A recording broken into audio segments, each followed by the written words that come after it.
Halo, selamat datang kembali di channel Nurul Huda. Jangan lupa like, komen, dan subscribe ya. Kita simak lagi cerita novel yang penuh menegangkan ini.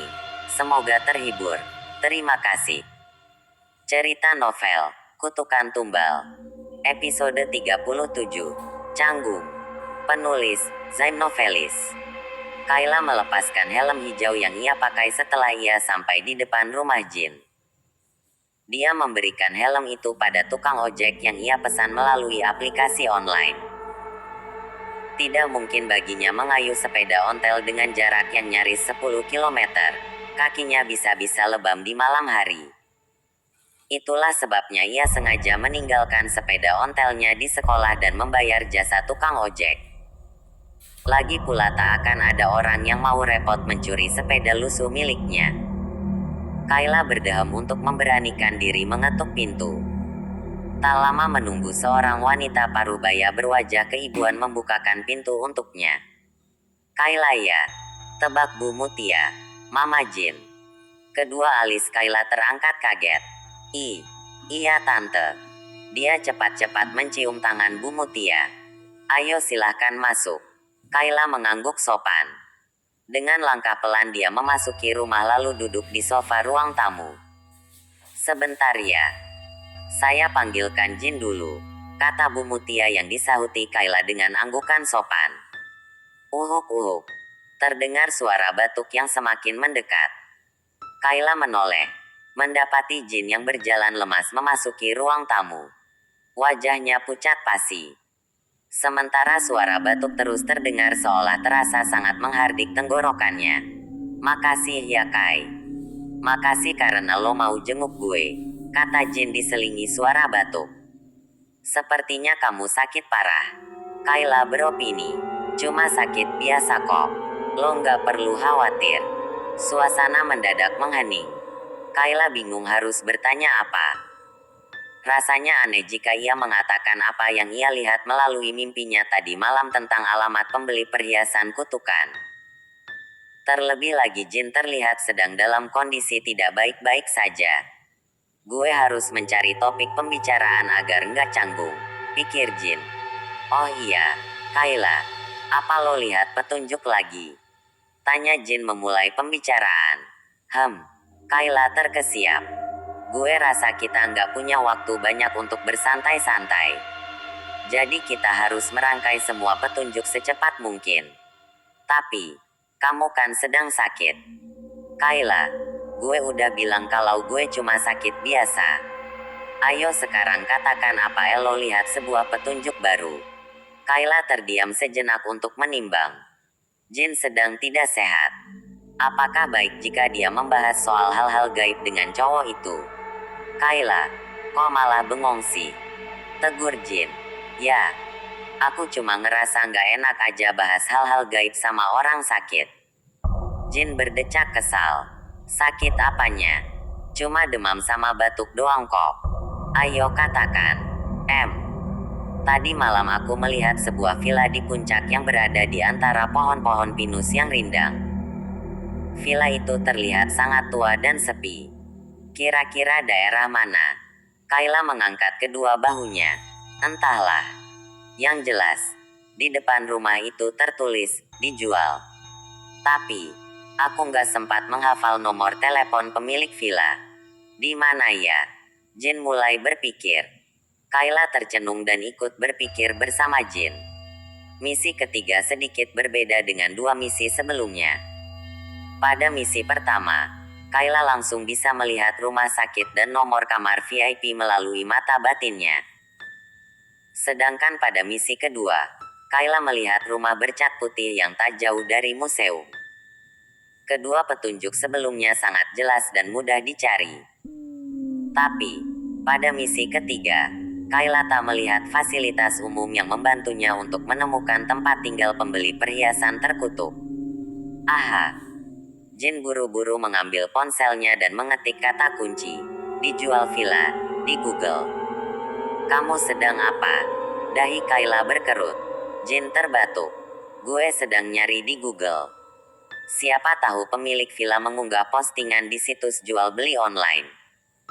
Saat Jin asyik berselancar di Google, Bu Mutia datang dengan membawa 2 cangkir teh hangat dan sepiring cheesecake di atas nampan. Ayo silahkan diminum Kai. Bu Mutia menyuguhkan secangkir teh hangat di hadapan Kayla.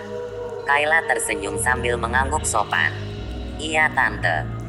Bu Mutia sengaja kembali ke dalam untuk memberikan waktu bagi Jin dan Kayla berbincang-bincang. Sekali lihat, Bu Mutia tahu bahwa Kayla adalah anak baik-baik. Terlihat jelas dari cara berpakaian, tutur kata, dan gestur Kayla. Jin, kenapa mama kamu bisa langsung tahu namaku? Tanya Kayla setengah berbisik, takut Bu Mutia mendengar apa yang dia katakan. Tadi sebelum lo datang ke sini, gue udah bilang ke mama kalau bakal ada teman bernama Kayla yang datang menjenguk.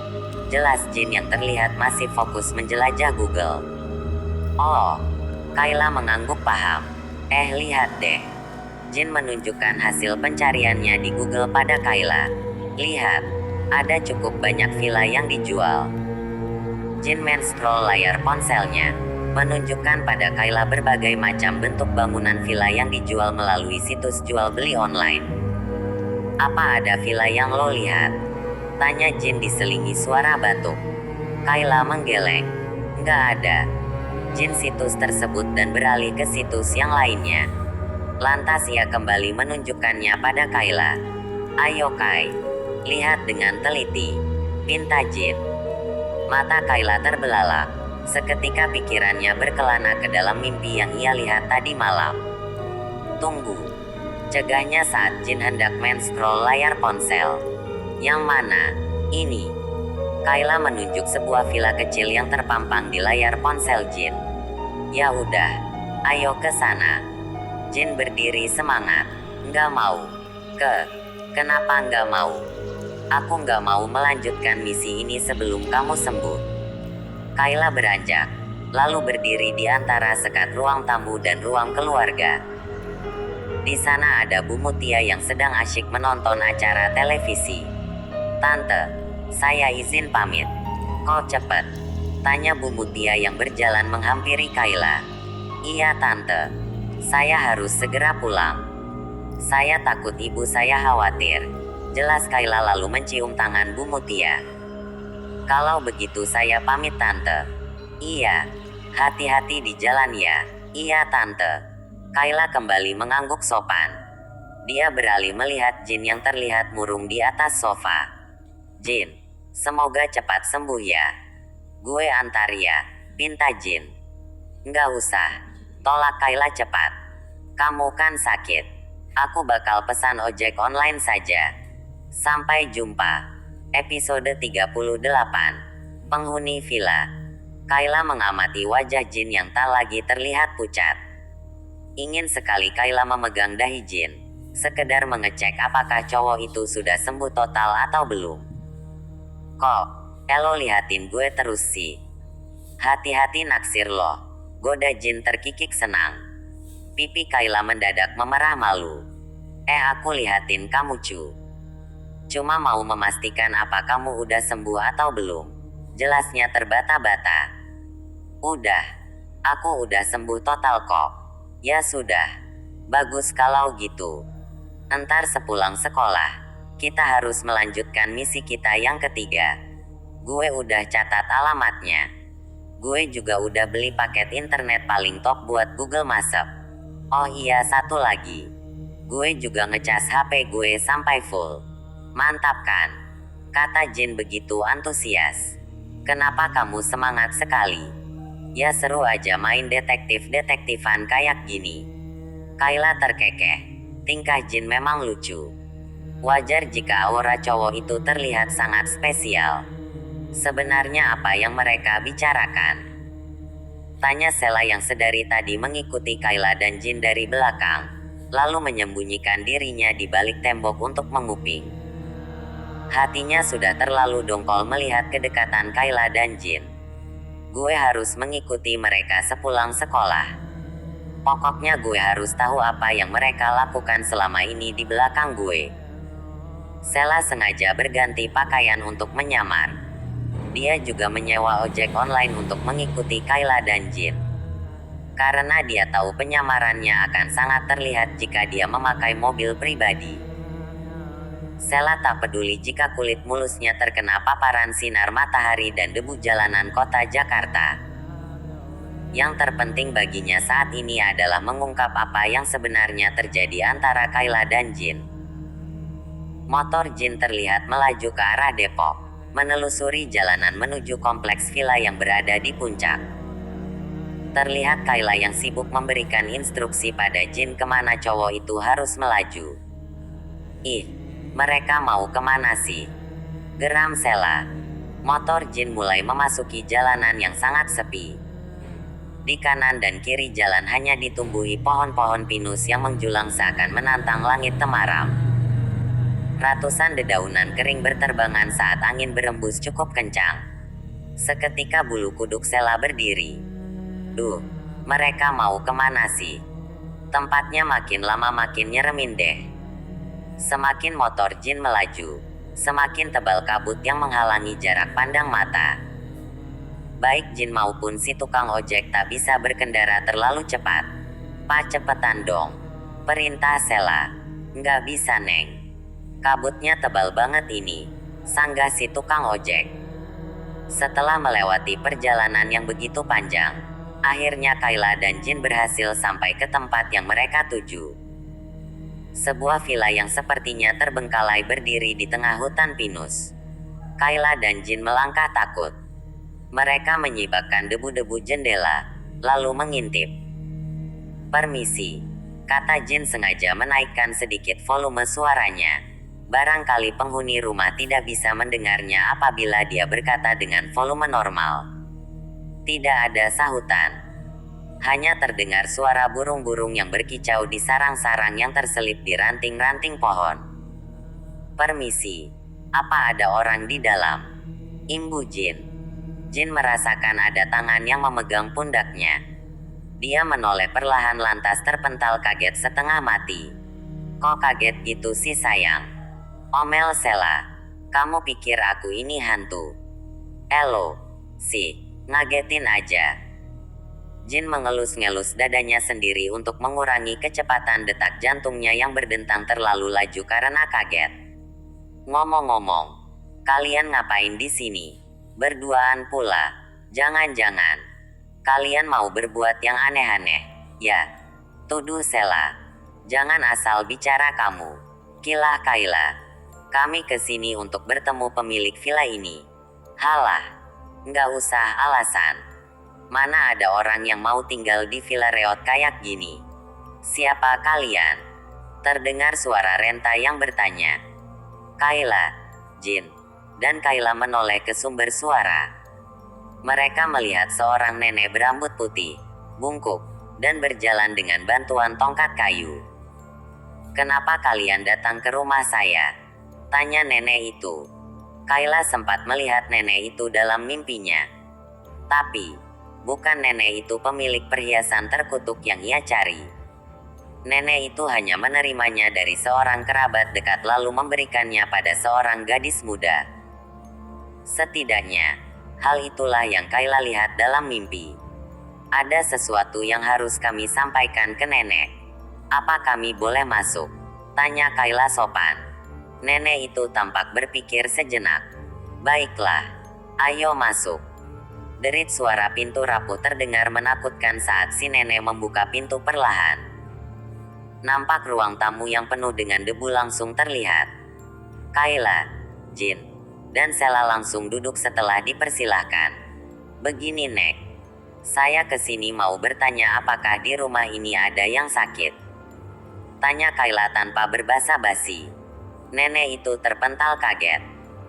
Bertanya-tanya bagaimana Kayla bisa tahu tentang keberadaan putri semata wayangnya yang kini hanya terbaring lemah di atas ranjang selama seminggu terakhir. Bagaimana kamu tahu kalau ada orang sakit di rumah ini?" tanya si nenek. Kayla melirik sebentar ke arah Sheila yang tampak serius menyimak percakapan. Akan sangat berbahaya jika dia mengungkapkan bahwa dirinya adalah anak indigo yang memiliki beberapa kemampuan spesial. Sela suka bergosip. Tentu saja dia akan membeberkan apa yang ia lihat dan dengar. Semoga Kayla nggak bilang kalau dia adalah anak indigo. Doa Jin. Begini, kami mengenal seseorang yang bisa melihat makhluk-makhluk tak kasat mata. Terkadang dia bermimpi tentang nasib orang-orang yang tidak dia kenal. Dia bercerita tentang putri Anda dan menyuruh kami menyampaikan pesannya pada Anda. Jelas Kayla bohong. Apa pesan dari orang itu? Tanya si nenek. Dia berpesan bahwa putri Anda sakit karena terlalu lama memakai perhiasan yang mengandung kutukan. Jelas Kayla. Kutukan. Nenek itu langsung teringat dengan cincin yang ia terima dari kerabat jauh beberapa minggu yang lalu. Apa yang Kayla katakan dirasa benar oleh nenek itu.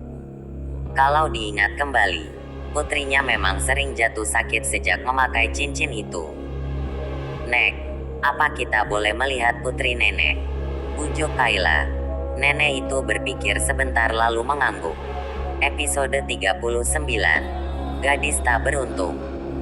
Kayla, Jin, dan Sela mematung saat memasuki sebuah kamar berukuran 3 kali 4 meter.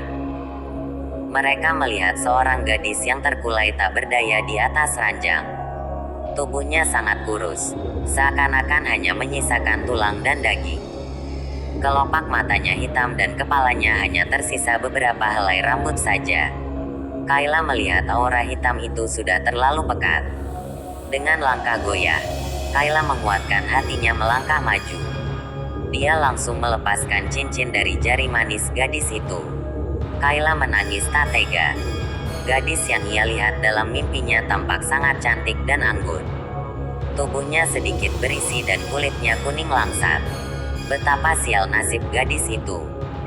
Tetesan air mata Kayla jatuh dan membasahi cincin terkutuk yang ia pegang. Entah mengapa, tiba-tiba putri si nenek perlahan bisa membuka kedua kelopak matanya. Ibu, panggilnya, Vira. Si nenek langsung menangis bahagia setelah mendengar suara lirih putrinya yang sudah cukup lama tak terdengar. Dia bergegas memeluk putrinya erat-erat. Nek, putri nenek telah banyak melakukan kebajikan. Itulah sebabnya dia tidak bisa mati karena aura jahat. Teruslah berbuat kebajikan. Lalu serahkan semuanya pada Tuhan, kata Kayla. Nenek itu mengangguk patuh. Terima kasih. Sama-sama, Nek. Nek, apa boleh kami membuang cincin nenek ke laut? Tanya Jin. Iya. Tolong buang cincin itu sejauh mungkin. Jangan sampai kalian membiarkan ada orang yang menemukannya. Cukup putri saya saja yang mengalami kesialan ini, timpal si nenek. Oh, sekarang aku ngerti kenapa kamu suka berpergian sama Kayla. Kamu cuma mau menolong orang-orang yang terkena masalah gaib. Iya, kan? Sela mulai berceloteh, membuat kedua bola mata Jin memutar malas. Kenapa sih kamu nggak ngomong saja ke aku? Kenapa harus dirahasiain dari aku? Terus, kenapa kamu pilih Kayla sebagai partner kamu? Aku, kan, juga imbu Sela. Stop, potong Jin. Telinganya berdengung karena terlalu banyak mendengar omelan Sela. Dengar, lo nggak bisa jadi partner gue. Kenapa? Karena hanya Kayla yang bisa jadi partner gue. Kok, gitu? Dahi Sela semakin berkernyit. Soalnya hanya aku yang mengenal anak indigo yang tadi kita bicarakan. Potong Kayla cepat sebelum Jin keceplosan. Ya udah. Kalau gitu kalian kasih tahu aku aja di mana anak indigo itu berada. Beres, kan? Dengan begitu, aku bisa menjadi partner sayangku Jin. Jin selalu merasa ingin muntah saat Sela memanggilnya dengan sebutan sayang. Masalahnya, anak indigo itu hanya mau bertemu denganku. Jelas Kayla. Kok, gitu? Aneh banget. Jangan-jangan anak indigo itu pacar lo. Ya, tebak Sela. Kayla terkekeh singkat. Bukan. Dia cuma temanku. Lagian dia itu perempuan. Jin. Sela tiba-tiba merangkul lengan Jin. Kamu berhenti aja nolongin orang. Ngapain juga? Sih, nggak ada faedahnya. Jin menghempaskan rangkulan Sela. Dia menunjuk seorang pria berjaket hijau tampak menunggu Sela di kejauhan. Lihat tuh. Tukang ojek lo udah nungguin elo. Bodoh amat sama si tukang ojek. Aku maunya dibonceng kamu. Pinta Sela manja. Jin bergidik jijik. Ogah. Tolaknya tegas. Sela spontan melotot pada Kayla, memberikan kode agar Kayla peka. Jin, biar aku aja yang naik ojek, kata Kayla mengalah. Nggak bisa gitu dong, Kai. Kita datang bareng. Ya, harus pulang bareng, sanggah Jin. Jin, kesepakatan adalah kesepakatan. Meski aku juga berkepentingan dalam misi ini, tapi kamu yang awalnya memaksaku. Kamu sudah setuju pacaran sama Sela? Kayla menunduk, menahan sebisa mungkin agar bulir-bulir air mata tak berseluncur lancang dari tepi matanya. Rasa sesak yang kian menghardik selalu datang ketika ia tak terima melihat kedekatan Jin dan Sela. Kayla berlari menuju motor tukang ojek, memakai helm, duduk di jok belakang, dan menyuruh si tukang ojek cepat-cepat menjalankan motornya.